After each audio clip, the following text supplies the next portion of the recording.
মোথাবাড়িতে লোক ভয় ভীতির মধ্যে আছে, আতঙ্ক, এবং 23 জন হিন্দু গ্রেপ্তার হয়েছে, তারা ইনোসেন্ট। যারা অন্য কমিউনিটির গ্রেপ্তার হয়েছে তারাও যুক্ত নয় বলে অনেকেই বলছে, প্রকৃত দোষীরা ধরা পড়ে।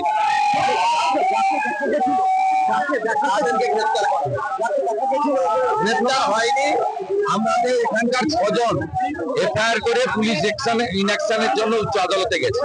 আমরা আইনি লড়াই করবো, আর যাদের যা ক্ষতি হয়েছে আমরা অ্যাসেস করেছি, এখানে প্রায় 20 লক্ষ টাকা মতো ক্ষতি হয়েছে।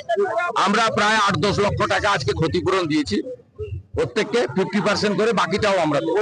ষড়যন্ত্র এবং অসৎ উদ্দেশ্য নিয়ে আজকে শুভেন্দু অধিকারী মোথাবাড়িতে গেছেন।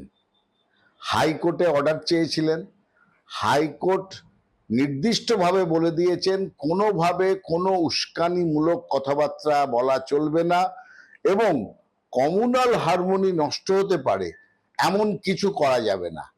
কিন্তু শুভেন্দু অধিকারীর প্রধান উদ্দেশ্য হচ্ছে যে সেখানে একটা ধর্মীয় অস্থিরতা তৈরি করা, এবং উনি নিজে খুব নিরাশ হয়ে গেছেন, কারণ ঈদ কিংবা রামনবমীর সময় মোথাবাড়ি শান্ত ছিল।